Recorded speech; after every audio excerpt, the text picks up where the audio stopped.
Hello everyone, welcome to my channel. This is Mansi Turi. So कैसे हैं आप सब? आई होप आप सब बहुत अच्छे होंगे। सो जैसे कि आप जानते हैं, हम रूसो पर बात करे थे, जिसमें हमने उनकी सोशल कॉन्ट्रैक्ट थ्योरी अब तक डिस्कस कर ली है, जो कि काफ़ी ज़्यादा इंपॉर्टेंट है। सो आज की वीडियो में हम उनकी जनरल विल की थ्योरी पढ़ने वाले हैं। सो चलिए करते हैं वीडियो को स्टार्ट। देखो, लास्ट लेक्चर में हमने बात की थी रूसो की सोशल कॉन्ट्रैक्ट थ्योरी पर। किस तरीके थी, जब वो स्टेट ऑफ नेचर की बात कर रहे थे कि ह्यूमंस जो होते हैं वो बहुत ही ज़्यादा स्ट्रेस में रहते हैं, क्योंकि वो बहुत ज़्यादा सोचने लगते हैं। धीरे धीरे सिविलाइजेशन होता है, जब कुछ मोटे तौर के औजार सामने आते हैं, जब उन्हें लगता है कि हाँ हमारी अब ज़रूरतें बढ़ने लगेगी, तो उनका स्ट्रेस जो है वो बढ़ता चला जाता है और वो लगातार स्ट्रेस में ही रहना शुरू कर देते हैं, जिसकी वजह से उनके अंदर जो सेल्फ सेंटर्ड वाली जो फीलिंग्स है, ये सब चीज़ें आना बहुत ही ज़्यादा नेचुरल हो जाता है। ठीक है, ये था इनका सोशल कॉन्ट्रैक्ट थियरी का। आज हम बात कर रहे हैं general will. So general will actual में है क्या, इसे समझने से पहले हमें सबसे पहले थोड़ा सा बैकग्राउंड पे जाना होगा। जैसे कि रूसो कहते थे कि जो पहले का जो इंसान था, जो बिल्कुल ही पाप मुक्त था, ठीक है, बिल्कुल निर्दोष था, इनोसेंट था, बहुत ज़्यादा प्यारा था और अपनी ही धुन में रहता था। ठीक है, प्रकृति की गोद में रहता था, मोरालिटी में रहता था, कोई भी ऐसा काम नहीं करता था जो कि गलत हो। प्रॉपर्टी का कोई उन्हें लोभ नहीं था, परिवार का भी कोई उन्हें लालच नहीं होता था। ठीक है, कि इसका परिवार उसका परिवार, इधर की बातें उधर की बातें। ठीक है, प्रॉपर्टी इतनी कितनी प्रॉपर्टी, इन सभी चीज़ों से जो पहले का जो मनुष्य था, जो ह्यूमन थे पहले के, वो दूर रहते थे। लेकिन धीरे धीरे सिविलाइजेशन होता चला गया और ये जो सारी उनकी जो उनका जो भोलापन है वो धीरे धीरे ख़त्म होता चला गया। ठीक है, धीरे धीरे अब उन्हें पता चला कृषि का आविष्कार अब हो चुका है। ठीक है, तेरे मेरे की भावना सब में होने लगी कि ये तेरा वो मेरा। ठीक है, वॉर, कॉन्फ्लिक्ट, ये सभी चीज़ें जो है इंसान के विनाश का कारण बनती गई, जिसको ख़त्म करने के लिए सोशल कॉन्ट्रैक्ट थ्योरी जो है करना पड़ा। ठीक है, ये उनकी इमेजिनेशन है। अब हम बात करें जनरल विल की। सबसे पहले हम बात करेंगे जनरल विल होती क्या है, यानी कि सामान्य इच्छा क्या होती है। इसे समझने के लिए सबसे पहले रूसो ने जो ह्यूमन नेचर के बारे में बात की, उसे हमें समझना होगा। ठीक है, सबसे पहले उन्हें दो तरीके के यहाँ पे दो तरीके के टाइप बताए हैं। सबसे पहले है एक एक्चुअल विल और सेकंड है रियल विल। इन दोनों को ही हमें समझना है। एक्चुअल विल में वो क्या बताते हैं कि एक्चुअल विल में क्या होता है, ह्यूमंस किस तरीके से होते हैं, बहुत ही ज़्यादा स्वार्थी होते हैं। ओके, बहुत ही ज़्यादा वो सिर्फ अपने बारे में सोचते हैं। अपने बारे में सोचकर वो किसी का भी नुकसान कर सकते हैं, किसी को भी बर्बाद कर सकते हैं। अपने ही मोह में वो कुछ भी कर सकते हैं। वो एक ऐसी तुच्छ इच्छा रखता है जिसमें वो सिर्फ अपने बारे में सोच रहा है। दूसरों का अगर बुरा होता है तो वो सिर्फ बुरा ही करता चला जाएगा। सो यहाँ पे डॉक्टर आशीर्वादन ने क्या बोला है कि ये इंडिविजुअल की सोसाइटी में एक ऐसी इच्छा होती है उनकी, जो उन्हें समाज से दूर कर देती है। यानी कि सोसाइटी के अगेंस्ट वाले ये विल होती है, ये बहुत ही गंदी वाली इच्छा वो रखते हैं, एक तुच्छ इच्छा रखते हैं, जो कि सिर्फ और सिर्फ सेल्फ सेंटर उन्हें बनाती है। नेक्स्ट, अब हम बात कर रहे हैं यहाँ पे रियल विल की। रियल विल क्या होती है? रियल विल का मतलब होता है कि एक इंसान की ऐसी इच्छा जो कि सोसाइटी से जुड़ी हुई हो, यानी कि उसके अंदर सिंपैथी है दूसरों के लिए, दया भावना है। वो जो भी कोई काम कर रहा है, थोड़ा थोड़ा दूसरों के बारे में भी सोच रहा है, बिल्कुल एकदम ही सेल्फ सेंटर नहीं बन रहा है। ठीक है, और जब भी वो अपने कहते हैं ना कि अच्छे काम वो करना जानता है और विवेक उस इंसान में होता है, तो ऐसा मनुष्य जो सोसाइटी की डेवलपमेंट के बारे में भी सोचता है, तो ये है रियल विल।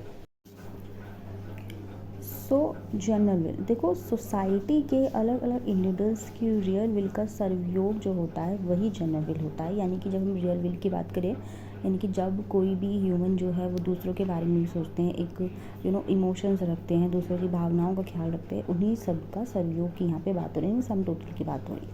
ठीक है, तो ये सब इंडिविजुअल्स में से आनी चाहिए और सब इंडिविजुअल्स पर ही अप्लाई हो जानी चाहिए। यानी कि it must both come from all and apply to all. ये लाइन आपको याद रखनी है, it must both come from all and apply to all, यानी कि सभी से आनी चाहिए और सभी में अप्लाई होनी चाहिए। ठीक है, जब हम जनरल विल की यहाँ पे बात करें तो इसकी कोई ऐसी डेफिनेशन तो नहीं है जिसे हम लिख सकें। सिंपली ये एक इमोशन है, ये एक ऐसी भावना है जिसे सिर्फ समझा जा सकता है, लेकिन प्रैक्टिकली इसे नहीं लिया जा सकता।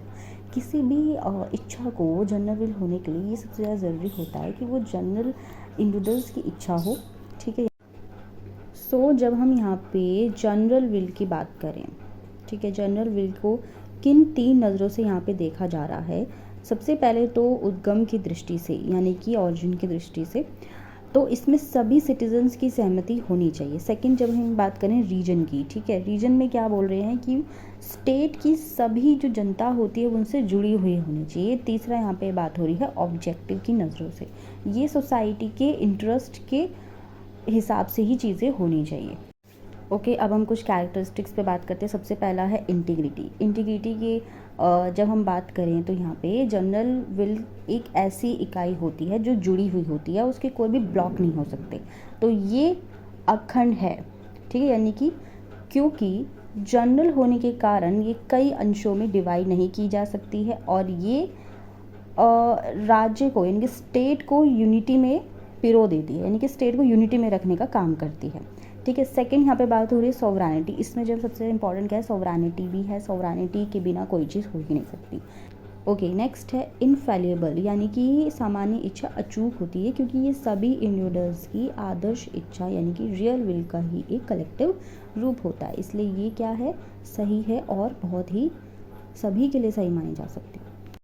ओके, लास्ट पॉइंट पर आ जाते हैं। जो सामान्य इच्छा होती है वो क्या है, ऑटोक्रेटिक रहती है, यानी निरंकुश रहती है। इसके ऊपर सोसाइटी की कोई भी दूसरी शक्ति नहीं हो सकती और इसके आगे का पालन सभी के लिए ज़रूरी होता है। ये करना सबसे ज़्यादा ज़रूरी होता है, यानी कि यहाँ पे जैसे एक तानाशाही शासन की भी बात करें हैं, अगर हम बात करें यहाँ पे, तो एक निरंकुश शासन की बात करें, ठीक है, जिसपे कोई अंकुश ही ना हो। ओके, अब हम बात करते हैं क्रिटिसिज्म पर। देखो, सबसे पहले तो रूसो की जो थ्योरी है वो कहीं ना कहीं उनकी सोच जो हिपोक्रेट वाली लगती है। किस तरीके से, एक तरफ तो वो शुरुआत करें, जब वो अपनी थॉट्स की शुरुआत करें तो किस चीज़ से करें, सबसे ज़्यादा किसी भी इंडिविजुअल के राइट से करें, ठीक है, उनकी फ्रीडम से करें। लेकिन एट द एंड वो क्या बोलते हैं, एक ऑटोक्रेटिक रूल की वो बात करें, निरंकुश शासन पर आ जाते हैं कि निरंकुश शासन जब अगर होगा तो तानाशाही भी तो होगी, बहुत ज़्यादा लोगों के राइट्स वहाँ पे दब जाएंगे। तो इस तरीके से वो एक दोगली सोच वाले यहाँ पे दिख रहे हैं, ठीक है। नेक्स्ट, यहाँ पे रूसो क्या बात करते हैं कि ह्यूमंस जो है वो एक समय में कैसे रहते थे, बहुत ही भोले होते थे, प्रकृति गोद में रहते थे, यानी कि आदर्शवादी बताते हैं वो ह्यूमंस को, ठीक है। धीरे धीरे जब डेवलपमेंट हुआ, ठीक है, सिविलाइजेशन होता चला गया, तो धीरे धीरे ह्यूमंस जो है विनाश की तरफ बढ़ता चला गया। तो ये एक पूरी तरीके से इमेजिनेशन के बेस पर इन्होंने थियरी दी है। अपनी थॉट्स जो इनकी बहुत ही अजीब यहाँ पे देख रहे हैं कि दोनों एक, क्योंकि अगर हम रियलिटी की बात करें तो ह्यूमंस किस तरह की, उनमें अच्छाई भी होती है तो बुराई भी होती है, ठीक है। ना तो एक इंसान पूरी तरीके से बुरा हो सकता है, ना तो वो अच्छा हो सकता है। तो जो रूसो यहाँ पे बात बोल रहे हैं पूरी तरीके से उनकी इमेजिनेशन है, ठीक है। ओके फ्रेंड्स, आज के लिए बस इतना ही। आई होप आपको ये जनरल विल की थियरी उनकी अच्छे से क्लियर हो गई हो। कोई भी डाउट, कोई क्वेश्चन, कोई सजेशन आपका रहता है तो हम उससे ज़रूर शेयर करिए। साथ ही साथ वीडियो अच्छा लगता है तो लाइक कीजिए, शेयर कीजिए और मेरा चैनल सब्सक्राइब करना बिल्कुल ना भूलें। मिलते हैं अपने नेक्स्ट वीडियो में। Till then bye bye, take care.